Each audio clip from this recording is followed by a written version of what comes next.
Let me show you a stat that has started more football arguments than VAR. Team A finishes the game with 3.1 xg, Team B finishes with 0.8 xg, and final score, Team B wins by 1-0. So the question everybody asks is simple. Did the better team lose, or did xg lie? The answer is uncomfortable for both sides. xg is incredibly useful, but it's also incomplete. And today I'll show you what actually xg measures, why it's not perfect, and how we can make it much smarter. Let's start clean. Expected goals, or xg, is probability. It answers one question only. How likely is it for a shot to become a goal, or a chance to become a goal? The probability is based on thousands and thousands of similar situations from the past.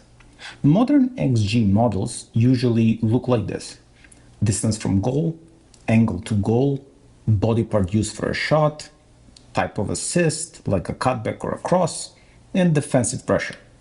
So when you see something like a penalty, that would be worth 0.76 xg, for example.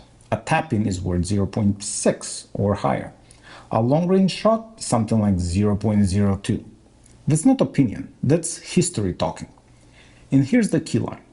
XG does not measure finishing, it measures the quality of the chance. The distinction matters more than many people realize. Before we criticize XG, let's respect it first. XG is powerful because it removes emotion from results. It tells us if chances were real or fake ones. And over time, it predicts performance better than goals alone. Goals tell you what happened, and XG tells you what usually happens. In daily life, this is like a weather forecast. We want to know if it's going to rain tomorrow, definitely. But the best we can do is get the probability of rain given the information that we can get based on the weather data. Let me put it differently. XG is statistics, and we analyze in the world of statistics. But we don't live in the world of statistics, we live in the world of samples, where a chance can only become a goal, 1, or a miss, 0. That's why coaches, analysts, and recruitment teams rely on that. It's a reality check. But reality checks only work if they don't ignore reality. Now we get to the problem. There's a famous idea Thierry Henry has talked about recently, and it goes something like this. The same chance is not the same chance if Harry Kane is on the end of it. And he is right. The famous joke about statistician is that if one archer misses to the left and one to the right, on average they hit the center twice. Similarly, if one player scores every time and the other one misses every time, the XG from the situation is 0.5. XG treats every shooter like an average finisher in the league. But football is not played by average players.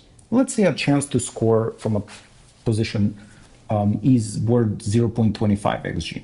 That means the average player scores it once every 4 attempts.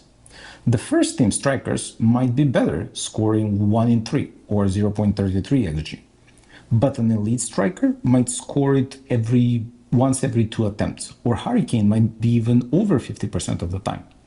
On the opposite side, the average defender will need 10 chances to score from that position.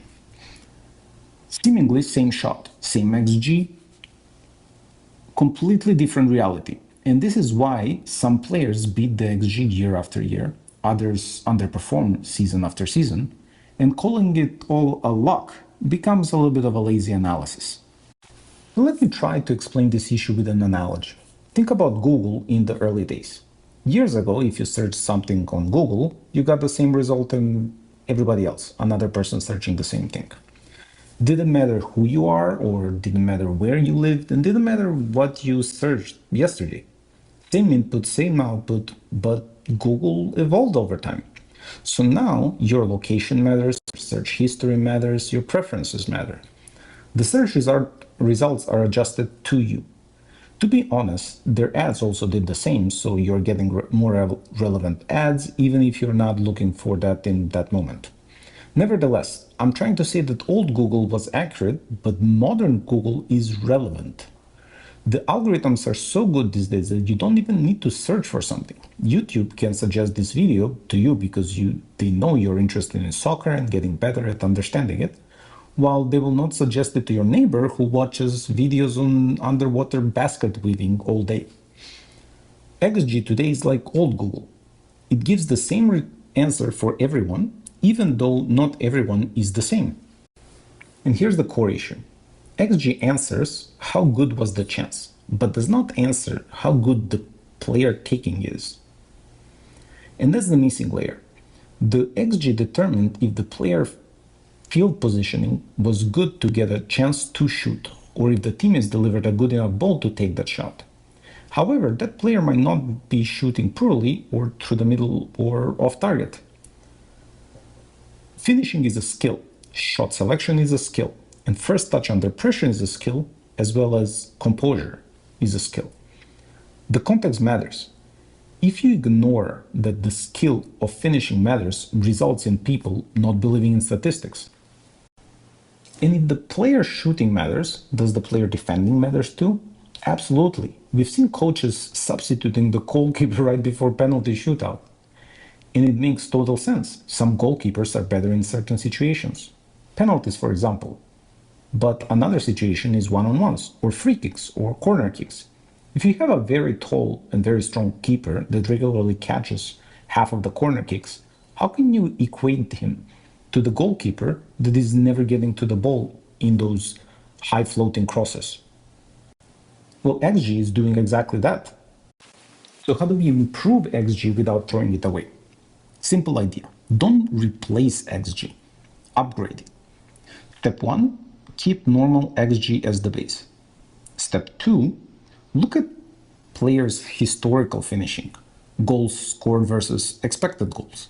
And step 3, apply an adjustment factor for the defending players too, the goalkeeper and if needed, the defender.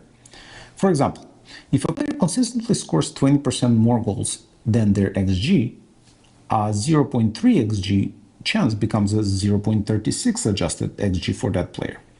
Now suddenly, Hurricane chances look different. Erling Haaland chances look different. Developing players look developing. This doesn't make XG perfect, but it makes it closer to football reality. And we can make it even better. Let's steal a concept from chess, where if two players meet, their global score adjusts after the duel. To simplify, if both players have equal rank of 1000, for example, they meet, and the winner takes 2 points. So they end up with 1002 points in ranking, while the defeated one ends up with 998. If a player of 1000 plays against a player of 1100, then a win would give them 3 points. So that's 1003 and 1097 for the defeated one. However, a loss might only lose them 1 point, so 999 and 1101, because that's the expectation, a better player to come out as a winner. We can apply the same to soccer for a particular chance, where if there's a situation of 0.5 xg and it's not a goal, then the attacking player xg ranking might decrease to 0.49 after that, while the goalkeeper's xg ranking will increase. And similarly, for a better chance, it's more expected for the player to score, and for a worse chance, it's more expected for the player to miss that chance. XG is a map, and the player is the driver. And football has never been about following the map blindly. Use XG and understand XG. Just don't worship it as the best thing ever.